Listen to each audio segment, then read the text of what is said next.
지금 시각은 7시 25분입니다. 전국 소비자 물가 상승률이 외환 위기 이후 24년 만에 6%대로 치솟았습니다. 그런데 강원도는 더 심각한 상황입니다. 7.3%인데요. 한국 경제가 장기간 침체기를 맞게 되면서 강원 경제에는 더 빨간불이 켜졌습니다. 오늘 긴급점검에서 자세히 두 분과 말씀 나눠보겠습니다. 강릉원주대학교 국제통상학과의 김영식 교수, 강원대학교 경영회계학부의 양오석 교수 두 분과 함께합니다. 어서 오십시오. 네, 안녕하세요. 고맙습니다. 물가의 금리, 무역 적자, 특히 중국, 게다가 또 외환 보유고까지 온통 다 불안한데요. 네. 아니 물가 상승률이 강원도가 더 심각합니다. 그 상황과 이유를 어떻게 봐야 할까요? 네, 지난 6월 달 저희 그 소비자 물가 지수가 지금 7.3% 상승률을 기록을 했습니다. 네. 이것은 이제 전년 동월 대비 값인데, 전국 평균이 6%였습니다. 그래서, 이번 그 강원경제 소비자 물가 지수가 전국 평균보다 약 1.3%포인트 네. 상회를 했고요. 생활 물가 지수 같은 경우는 더 심합니다. 네. 지금 전국 평균이 7.4%인데 저희 강원 경제가 8.4%로 거의 1%포인트 높은 상태입니다. 네. 이 정도 수준이면 어떻게 되는가 저희들 감각이 좀 없는 편인데 네. 사실 중국이 굉장히 어려운 상황인데 중국 6월 달 그 전년 동월 대비 소비자 물가 지수가 2.5% 상승했거든요. 네. 저희가 거의 3배 이상 뛰었다라고 볼 수 있고요. 저희가 98년 IMF 때 6.8%였습니다. 그때만큼 저희들이 어려운 상황이다. 네. 오히려 더 높은 상황이죠. 네. 지금 가장 어렵다는 글로벌 경제의 핵심인 미국이 6월 달 소비자 물가 지수가 9.1%였습니다. 네. 그보다는 낮지만 그래도 거의 준하는 네. 수준으로 저희가 미국에 쫓아갈 정도로 소비자 물가 지수가 높아지고 있다. 네. 이런 평가가 되고요. 그렇다면 왜 이렇게 됐는가? 네. 사실 이 조사 품목이 소비자 물가 지수가 상품 서비스에서 458개 품목입니다. 전 품목이 다 상승했습니다. 네. 일부 일부 품목만 상승해도 어려운데 전 품목이 상승했고 그 가운데 부문별로 보면 교통 부문이 가장 크게 상승했는데 이것은 국제 유가가 상승하다 보니까 자연스러운 것 같고요. 또 그 외에 음식 부문, 식료품 부문 가장 생활 물가 지수에서 가까운 네. 그런 그 품목들이 상승을 했고 오히려 쌀은 소비가 줄다 보니까 네, 네. 쌀 부분은 그 상승폭이 낮은 상태고 이런 아이러니한 상황이 지금 네, 벌어지고 있습니다. 에너지의 또 유가에다가 대외적인 어떤 변수, 전제까지 고려했을 때 그럼 우리나라 경제, 한국 경제는 어디로 간다고 봐야 하는 걸까요? 일단 우리가 먼저 이해해야 될 것은 뭐냐면 인플레이션의 원인이 어디서 시작됐느냐 하는 것들을 알아야 처방이 나올 수 있다고 생각합니다. 그러니까 지금 현재 이제 이론적으로 보면 인플레이션의 원인은 크게 두 가지입니다. 하나는 이제 총 수요 측 요인, 다시 말해서 통화량 증가나 초과수에 의한 것. 하나는 이제 총 공급 측 요인, 예를 들어서 임대료 인상이나 인건비 인상이나 원자재 가격 상승에 의해서 나타나는 물가 상승 요인입니다. 네.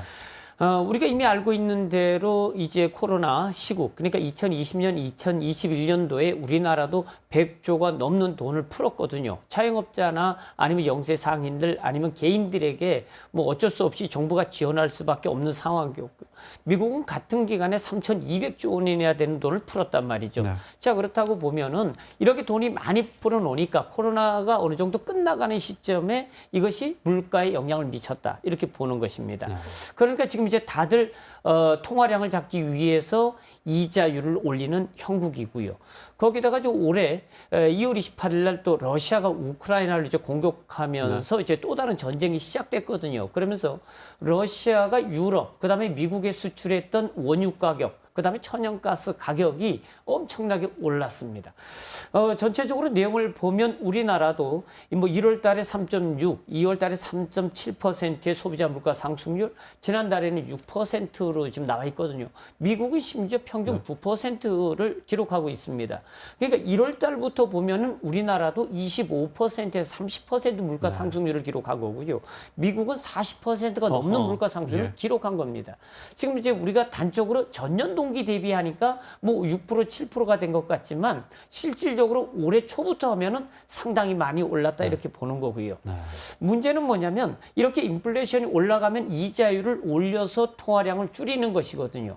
근데 문제는 대출을 많이 받으신 분들은 힘들고 말입니다. 그리고 이런 문제 계속해서 나타날 수밖에 없다는 거죠. 두 분 말씀 들으면 참 앞으로가 더 지금 걱정이 되는 상황인데 그러면 우리 강원도와 지역의 대책에 대해서 두 분은 어떻게 평가하시는지 궁금합니다. 특히 김진태 도지사는 삼성반도체 공장 원주 유치에 대해서 공약으로 내걸었고 부지사도 또 관련 인사를 또 내정하기도 했는데요. 임명하기도 했는데요. 기대가 좀 큰데요. 어떻게 될까 궁금해요. 자, 도의 정책에 대해서는 어떻게 평가하십니까?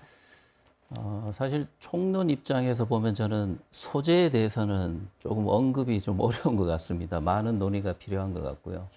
주제에 대해서는 동의를 하는 편입니다. 가장 핵심적인 부분이 저희 강원 경제가 활성화되고 뭔가 이 새로운 어떤 국면으로 전환을 하려면 과학시설 기반한 시설이 많아야 됩니다. 그리고 과학시설 기반한 어떤 산업들과 기업들이 많아야 됩니다. 여기에 대해서는 뭐 산업연구원을 비롯해서 17개 시도에 대한 연구가 이미 완성이 돼 있거든요. 그래서 강원도에 왜 이렇게 뭐 지역 인재가 유출이 되고 인재가 들어오지 않는가 이런 문제도 다 이런 그 과학시설 기반이 부족하기 때문입니다. 그런 면에서 뭐 반도체라든가 이런 것은 굉장히 필요한 것 같습니다. 다만 구체적으로 저희들이 어떻게 그런 부분을 진행을 할 수 있는가라고 하는 것이 큰 의무로 남아 있고요. 다행히도 저희가 지금 보면 강소 특구 그리고 뭐 4차 산업 중심으로 해서 강소 메가시티 이런 그 정책들이 지금 시작이 됐습니다. 그리고 춘천시도 그렇고 저희 뭐 지역 대학들도 정부 사업을 따서 RIS라고 해서 지역 혁신 체제 구축을 위한 이런 것들이 준비가 됐습니다. 이런 것들을 통해서 도와 지역 대학이 잘 협력해서 이번 기회에 과학시설 기반한 것을 갖추고 그런 뭐 산업 단지도 갖추고 하면 저희 강원 경제의 어떤 돌파구를 마련하는 어떤 단초가 되지 않을까 기대를 해봅니다. 사실 이제 이 삼성 반도체 공장 유치가 막 지금 시작한다 하더라도 최소 5년에서 10년은 걸릴 겁니다. 그러니까 지금에 나타나는 인플레이션, 물가 상승률을 잡는 데에는 사실 별 영향을 미치지 못할 것이다 하는 생각이 들고요. 그렇지 않기 위해서는 지금 당장 해야 될 것들은 뭐 관광객 유치라든가 기업 유치도 이런 어떤 대규모 사업단지가 아니라 중소기업 유치를 통해서 빨리 일자리를 창출하는 것이 더 긍정적 효과를 가져오지 않을까 하는 생각도 들고요.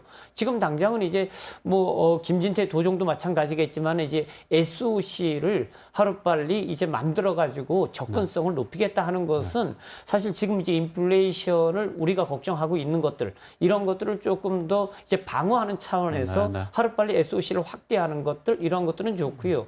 또 정부의 이제 그 지방 정부의 재원들을 후반기에 있는 것들을 좀 더 앞당겨 가지고 빨리 지출하는 방법 뭐 이런 것들도 좀 생각해 봐야 되지 않을까 하는 생각이 듭니다. 그럼 한 40초씩만 말씀을 좀 듣고 싶은데 자 지역 또 서민들 또 중소기업 또 소상공인 여러분 자영업자 특히 앞으로 어떻게 대처를 해야겠습니까?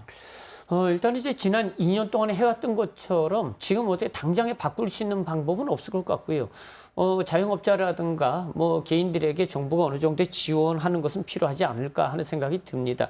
인플레이션이 이제 지금 시작되면 이제 소비가 많이 줄어들 거고요. 그것들로 인해서 수도권에서 여행객들은 분명히 여행이나 외식비를 줄여가는 이런 절차들을 밟아갈 것입니다. 그러면은 지역 경제는 더 어려워질 것이고 그러면 지역의 인력이 외부로 유출되는 현상이 오히려 가속화되지 않을까 하는 염려가 되거든요. 그래서 이러한 것들을 도정이나 자치단체들이 미리 파악을 하고 좀 이런 것들에 대한 대책이 좀 있어야 되지 않을까 하는 생각이 듭니다. 지금 다행히 국제유가가 지난주에 배럴당 100달러가 넘던 것이 99달러 떨어졌습니다. 당분간은 뭐 수요 공급에 대한 우려가 있지만 안정세를 찾을 것이라는 것이 다수설입니다. 다행인데 저희 그 강원도 소기업 소상공인들 그리고 중소기업은 지금 금리가 계속 올라가고 있습니다. 네, 네. 금리 추이를 계속 모니터링 하시면서 자금 조달에 신중하셔야 되고 생산 설비에 대해서는 정말 더 신중하셔야 될 필요가 있다. 해서 지금 현재 올해 상반기는 조금 좋아졌지만 하반기는 더 어렵다. 흔히 말하는 상고하저의 시대입니다. 해서 지나친 비관론, 지나친 낙관을 모두 경계할 필요가 있다. 이런 말씀을 드리고 싶습니다. 알겠습니다. 오늘도 중요한 말씀 잘 들었습니다만 상황에 따라서 두 분 또 모시고 말씀 또 듣도록 하겠습니다. 오늘 대단히 고맙습니다. 네, 감사합니다.